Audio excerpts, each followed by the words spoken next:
il était un jour, un énorme incendie ravage une énorme forêt, tout le monde, éléphants et compagnie. Le colibri, vous savez, le colibri, c'est l'oiseau le plus petit au monde. Et il y en a un, c'est 20 grammes. C'est le spécialiste de ce qu'on appelle le vol stationnaire. Et bien, le colibri, qu'est-ce qu'il dit? Devant tout ça, tout le monde machin. Et le colibri, il fait qu'est-ce qu'il fait? Il se regarde, il réfléchit. Il va dans la mare de côté, il prend une goutte d'eau, il vient, il commence à poser les gouttes d'eau sur le feuillage. À un moment donné, le tatou, il regarde ses manèges, et il dit, monsieur Colibri, vous ne vous rendez donc pas que ce que vous faites là, c'est vraiment n'importe quoi face à cet incendie qui fait fuir des éléphants. Et vous savez qu'est-ce qu'il répond le colibri? Eh bien, j'aurais fait ma part. Disons-nous ici, qu'aurons-nous fait? On aura dit qu'on ne savait pas que entre 15 et 25% de jeunes filles africaines décrochent à l'école parce qu'ils n'ont pas de serviettes hygiéniques.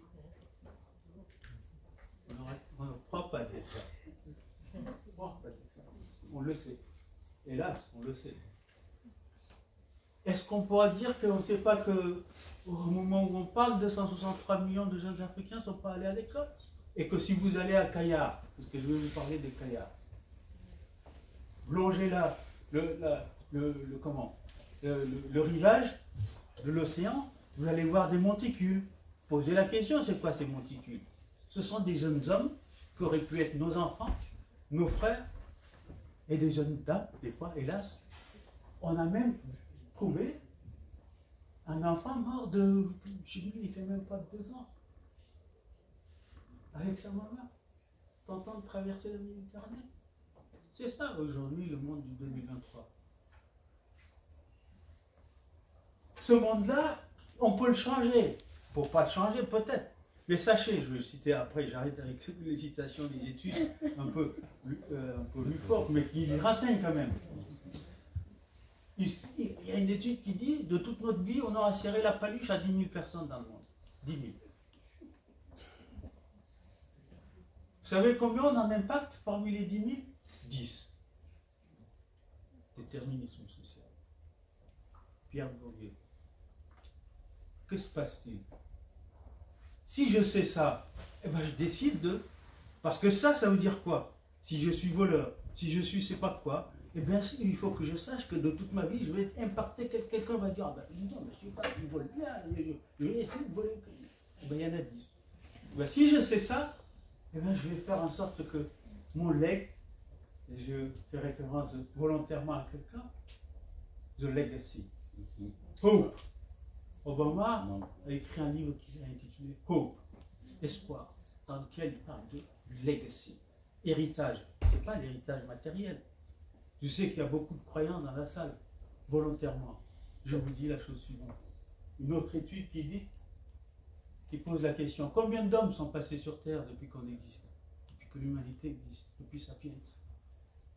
L'étude, elle dit la chose suivante, 100 milliards. Des 100 milliards, à qui? À combien on fait référence aujourd'hui? 2. Qui? Ces gens-là qui sont-ils? Qu'ont-ils fait? Ces gens n'ont jamais acheté de jet privé, n'ont jamais construit un pont, ils n'ont jamais même écrit. Number 1, Jésus-Christ.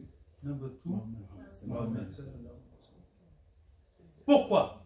Maintenant, on va aller chercher la réponse chez qui? Voltaire. Vers la fin de sa vie, il dit, ce qui touche le cœur reste gravé dans la mémoire. Quelle est la meilleure façon de toucher le cœur de quelqu'un? C'est de l'impacter, c'est de le transformer, c'est de l'outiller. Comment on l'outille?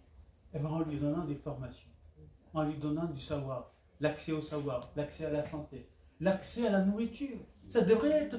Écoutez, 2018, pour la première fois, les grands argentiers du monde, on commence à parler véritablement des choses qui étaient jusqu'à présent dans les fourches connues des économistes. Le bien commun. Le bien commun. Est-ce que la nourriture n'est pas un bien commun? Est-ce que l'éducation n'est pas un bien commun? Est-ce que la santé n'est pas un bien commun?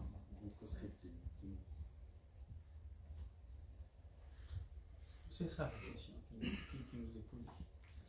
Eh bien, mon appel ce soir, c'est de vous dire, eh bien, il y a quelque part des gens qui nous attendent pour quoi faire.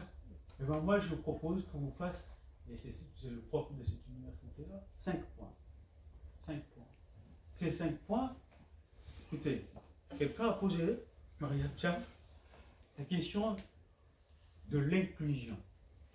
Quelle est cette société qui se revendique juste si on est exclusif ou si on ostracise?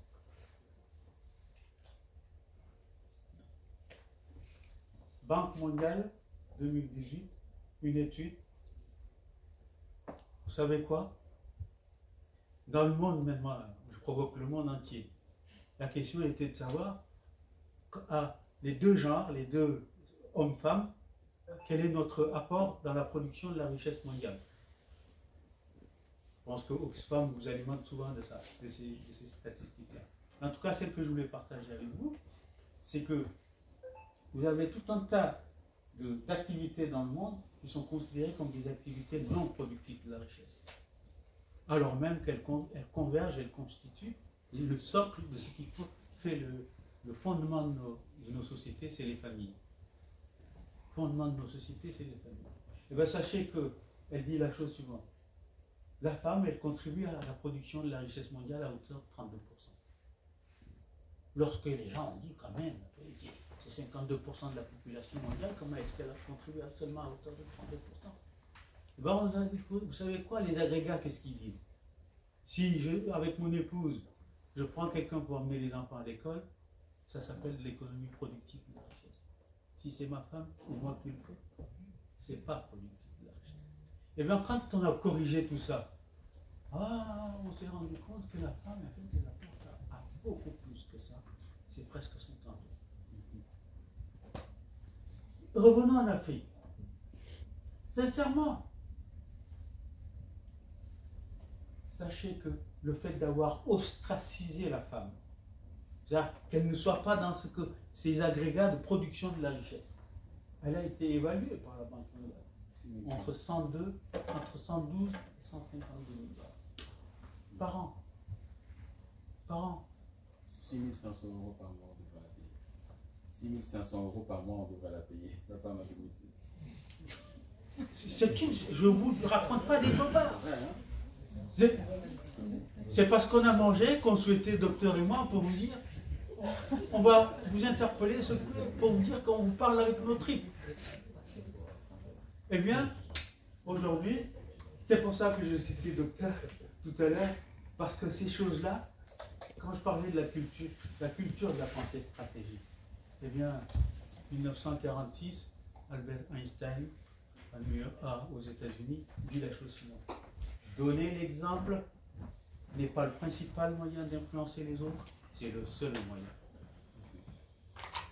On ne peut pas, docteur et moi, revendiquer le fait d'aller faire de la qualité en Afrique, et qu'alors là, que monsieur le docteur a l'opportunité, il aurait pu dire, c'est quand même moi, c'est moi qui ai fait, c'est moi qui ai eu l'idée, c'est moi qui ai machin, moi mon hôpital, je la dirige, je ceci, je cela, j'ai des véhicules de fonction, j'ai des logements de fonction. Non! Et bien, docteur, il dit, moi je suis médecin, laissez-moi faire ce que je sais faire.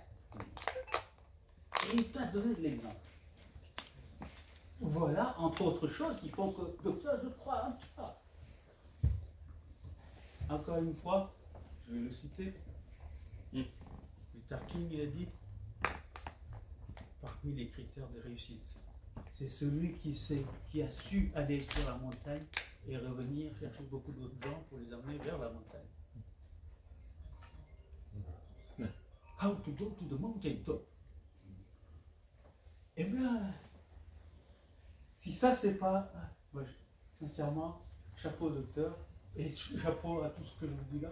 Maintenant, tout ça pour dire quoi? J'ai cité beaucoup de gens qui t'en bas, docteur Wali. Eh bien, sachez qu'il y a des gens qui sont engagés, qui ont fait des études Pour essayer, par exemple, sur la question de la serviette hygiénique. On a trouvé des possibilités avec le coton biologique de faire des choses qui sont lavables, X fois par an. Eh bien, non seulement ça divise par 80 le coût, donc on vulgarise et on fait en sorte que ce soit accessible à peu près à tout le monde, et en plus, écologiquement, est-ce que quelqu'un se demande comment est-ce que sont traités nos déchets? Quelqu'un a parlé de la déchetterie tout à l'heure ce matin. Eh bien, nous, notre approche ici écologique et développement durable, c'est de dire approche inclusive. C'est ça aussi notre responsabilité sociétale. Mais on est capable, aujourd'hui, avec 230 millions, une unité de production de serviettes et de culottes lavables à base de coton biologique. Subvenir, c'est une moyenne, c'est un peu moins de 6 millions pour le Sénégal. Ce qu'on appelle les femmes en âge de menstru, c'est entre 11 ans et 51 ans. Il y a à peu près presque 6 millions de Sénégalais sur cette tranche-là. 5 700 000. Voilà, 5 700 000. Donc je dis à peu près 6 millions. Eh bien, ces gens-là, vous vous rendez compte? Avec une unité de production de cette taille-là, 230 millions de francs CFA, c'est combien en euros? On va dire c'est 400 000 euros. Un peu moins de 400 000 euros.